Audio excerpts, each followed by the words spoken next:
കാസർഗോഡ് കുഴിമന്തി കഴിച്ച വിദ്യാർത്ഥിനി അഞ്ജുശ്രീ മരിച്ച സംഭവത്തിൽ ദേളിയിലെ സ്വകാര്യ ആശുപത്രിക്ക് സംഭവിച്ചത് ഗുരുതരമായ വീഴ്ച.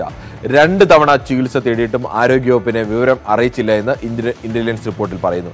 മരണകാരണം സംബന്ധിച്ച് വ്യക്തത വരുത്താനായി കെമിക്കൽ അനാലിസിസ് പരിശോധന നടത്തും.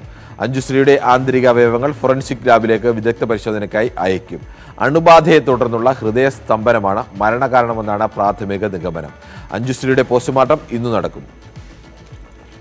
കൂടുതൽ വിവരങ്ങളുമായി KV ബൈജു ആണ് ചേരുന്നത്. ബൈജു, ഇത് അടിമുടി അനാസ്ഥയുടെ വിവരങ്ങളാണ് പുറത്തു വന്നുകൊണ്ടിരിക്കുന്നത്. ഭക്ഷ്യസുരക്ഷാ വകുപ്പിന്റെ ഭാഗത്തു നിന്ന് മാത്രമല്ല, ഇപ്പോൾ ആശുപത്രിയുടെ ഭാഗത്തു നിന്നും ഗുരുതരമായ വീഴ്ച വന്നിരിക്കുന്നു. എന്താണ് കൂടുതൽ വിവരങ്ങൾ? തീർച്ചയായും കിരൺ ബാബു, ഇപ്പോൾ പുറത്തു വരുന്ന വിവരമനുസരിച്ച് ഈ അഞ്ജുശ്രീയുടെ മരണവുമായി ബന്ധപ്പെട്ട് ആശുപത്രി, അതായത് കുട്ടി ആദ്യം ചികിത്സ തേടിയ സ്വകാര്യ ആശുപത്രി ദേളിയിലെ HMC എന്ന ആശുപത്രിക്കെതിരെയാണ് ഇപ്പോൾ ഗുരുതര വീഴ്ച സംഭവിച്ചതായി ഇന്റലിജൻസിന്റെ റിപ്പോർട്ട് വന്നിരിക്കുന്നത്. ഈ പെൺകുട്ടി 2 തവണ ചികിത്സ തേടിയിട്ടും ആരോഗ്യവകുപ്പിനെ വിവരം അറിയിച്ചില്ല. ഈ സ്വാഭാവികമായും പഞ്ചായത്തുകളിലോ അതുപോലെ തന്നെ നഗരസഭകളിലോ ആരോഗ്യ വിഭാഗ ഉദ്യോഗസ്ഥരെ ഇത്തരം വിവരം അറിയിക്കണമെന്നതാണ് ചട്ടം. ഇത് ഈ ആശുപത്രി പൂർണ്ണമായും പാലിച്ചിട്ടില്ല. മാത്രമല്ല, ഈ സ്വകാര്യ ആശുപത്രിയിൽ പ്രാഥമിക ചികിത്സ നൽകി വീട്ടിലേക്ക് അയക്കുന്ന ഒരു സാഹചര്യമുണ്ടായി. ജനുവരി 5 വീണ്ടും ദേഹാസ്വസ്ഥ ഉണ്ടായതിനെ തുടർന്ന് ഇതേ ആശുപത്രിയിൽ എത്തിയെങ്കിലും രക്തം പരിശോധിക്കുകയും ഒപ്പം IV ഫ്ലൂയിഡ്, ആന്റിബയോട്ടിക് ഉൾപ്പെടെയുള്ള ചികിത്സ നൽകി വീട്ടിലേക്ക് മടക്കി അയക്കുകയായിരുന്നു.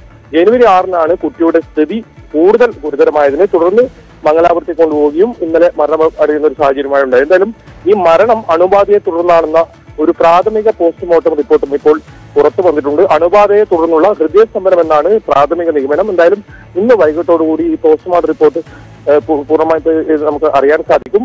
എന്തായാലും ഭക്ഷ്യ വിഷബാധ ഏറ്റാലാണ് ഇങ്ങനെ സംഭവിക്കുക എന്നും പോസ്റ്റ്മോർട്ടം റിപ്പോർട്ടിൽ പറയുന്നുണ്ട്. മറ്റൊരു പ്രധാനപ്പെട്ട കാര്യം, ഇത് സംബന്ധിച്ച് വ്യക്തത വരുത്താനായി കെമിക്കൽ അനാലിസിസ് പരിശോധന നടത്താനും ഇപ്പോൾ തീരുമാനിച്ചിട്ടുണ്ട്. ആന്തരിക അവയവങ്ങൾ ഫോറൻസിക് ലാബിലേക്ക് വിദഗ്ധ പരിശോധനയ്ക്കായി അയക്കാനാണ് തീരുമാനിച്ചിരിക്കുന്നത്. കിരൺ ബാബു. ബൈജു, ഒരു പ്രധാനപ്പെട്ട വിഷയം, ഈ സ്വകാര്യ ആശുപത്രി അധികൃതരുടെ ഭാഗത്തു നിന്ന് ഏതെങ്കിലും തരത്തിലുള്ള വിശദീകരണം വന്നിട്ടുണ്ടോ? എന്തുകൊണ്ടാണ് അവരുടെ ഭാഗത്തു നിന്ന് ഇങ്ങനെ ഒരു വീഴ്ച സംഭവിച്ചതെന്ന്? ഇക്കാര്യത്തിൽ ഒരു വിശദീകരണം സ്വകാര്യ ആശുപത്രിയുടെ ഭാഗത്തു നിന്നും വന്നിട്ടില്ല. അതേസമയം ആരോഗ്യവകുപ്പ് പറയുന്നതും ഈ ആശുപത്രി അധികൃതർ ഇക്കാര്യം അറിയിച്ചിട്ടില്ല എന്ന് തന്നെയാണ്. പ്രധാനമായും ഈ വാർത്ത നമ്മൾ പുറത്തു വിട്ടതിന് ശേഷം മാത്രമാണ് ആരോഗ്യ വിഭാഗം ഒപ്പം പോലീസും ഈ വിവരം അറിയുന്നത്. അതിനുശേഷമാണ് മറ്റ് നടപടിക്രമങ്ങളും ഇവരുടെ ഭാഗത്തു നിന്നും ഉണ്ടാകുന്നത്. ഈ ഹോട്ടൽ ഉൾപ്പെടെ അടച്ചുപൂട്ടുന്നത് ഉൾപ്പെടെയുള്ള നടപടികൾ അതിനുശേഷമാണ് ഉണ്ടാകുന്നത്. എന്തായാലും 31-ന് ഈ സംഭവം നടന്ന് 7 ദിവസം ഈ ആശുപത്രി ഈ ഹോട്ടൽ തുറന്നു പ്രവർത്തിച്ചു എന്നതാണ് ഏറ്റവും വലിയ പ്രധാനം. ഇതിലുള്ള തെളിവുകൾ പലതും ഇത്രയും ദിവസത്തിനുള്ളിൽ നഷ്ടപ്പെട്ടിട്ടുണ്ട്. എന്തായാലും ഈ ആശുപത്രിയിലുള്ള സാമ്പിൾ പോലും ഇന്നലെയാണ് ഈ ആരോഗ്യ വിഭാഗം ഉദ്യോഗസ്ഥരെത്തി പരിശോധനയ്ക്കായി കൊണ്ടുപോയത്. ഇത്തരത്തിലുള്ള പല പ്രശ്നങ്ങളും ഇതിനെ തുടർന്ന് ഉണ്ടായിട്ടുണ്ട്. എന്നാൽ ആശുപത്രിയുടെ ഒരു ഗുരുതര വീഴ്ച തന്നെയാണെന്നാണ് ഇപ്പോൾ ആരോഗ്യവകുപ്പും അതുപോലെ തന്നെ ഇന്റലിജൻസിന്റെയും റിപ്പോർട്ടിലുള്ളത്. ഇത് സംബന്ധിച്ച അന്വേഷണങ്ങളും പോകുന്നു. എന്തായാലും ഇതിൽ ഇപ്പോൾ നിലവിൽ ആരുടെയും പേരിൽ അറസ്റ്റ് മറ്റു ഉൾപ്പെടെ നടപടികളൊന്നും ഉണ്ടായിട്ടില്ല. ഈ സംഭവത്തിൽ കേസെടുക്കുക മാത്രമാണ് ഇപ്പോൾ പോലീസിന്റെ ഭാഗത്തുനിന്നുണ്ടായത്. തുടർ നടപടികൾ നടന്നുകൊണ്ടിരിക്കുമെന്ന് മാത്രമാണ് പോലീസ് പറഞ്ഞത്. എന്തായാലും ഇതിൽ അറസ്റ്റ് ഒന്നും ഉണ്ടായിട്ടില്ല. അത്തരം കാര്യങ്ങളിലേക്കും പോലീസ് കടക്കുന്നതെന്നാണ് നമുക്ക് ലഭിക്കുന്ന സൂചന. കിരൺ ബാബു. ശരി, KV ബൈജു ആണ് വിവരങ്ങൾ നൽകിയത്.